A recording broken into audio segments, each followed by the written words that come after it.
MLA സ്വാഭാവികമാണ്. നമുക്കറിയാം ക്ഷേത്രങ്ങളിൽ ചടങ്ങുകളൊക്കെ നടക്കുന്ന സമയത്ത് നാട്ടാന പരിപാലന ചട്ടം ലംഘിക്കാൻ പാടില്ല, അതനുസരിച്ച് തന്നെ മുന്നോട്ട് പോകണമെന്നുള്ള കോടതിയുടെ വിധിയുള്ളതാണ്. ഇതനുസരിച്ച് തന്നെ മുന്നോട്ട് പോയെന്ന് ക്ഷേത്ര ഭാരവാഹികൾ പറയുമ്പോഴും ഇപ്പോൾ ഇതാ റിപ്പോർട്ടുകൾ വരുന്നതനുസരിച്ച് ഫോറസ്റ്റ് കൺസർവേറ്റർ പറയുന്നത് നാട്ടാന പരിപാലന ചട്ടമെല്ലാം ലംഘിച്ചിരിക്കുകയാണ് എന്നാണ്.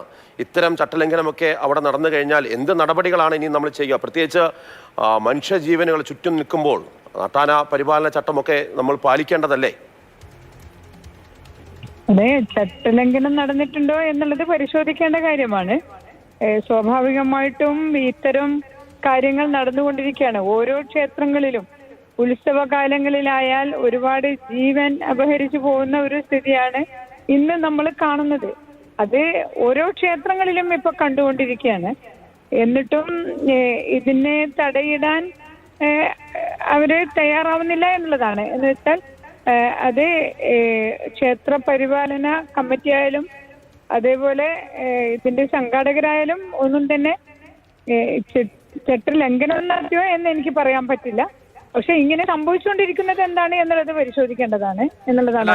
ഇനിയെങ്കിലും ഇത്തരം കാര്യങ്ങൾ ആവർത്തിക്കാതിരിക്കാനുള്ള മുൻകരുതൽ ഒരിക്കലും പാടില്ലാത്തതാണ്. ഓരോ ദിവസം കഴിയുന്തോറും ഓരോ ക്ഷേത്രങ്ങളിൽ ഉത്സവം നടക്കുമ്പോൾ അടുത്ത ക്ഷേത്രങ്ങളിലെ അതിനേക്കാളും ഗംഭീരമാക്കണം എന്ന് പറഞ്ഞുകൊണ്ടാണ് ഇപ്പോ ക്ഷേത്ര കമ്മിറ്റികളെല്ലാം തന്നെ പോകുന്നത്.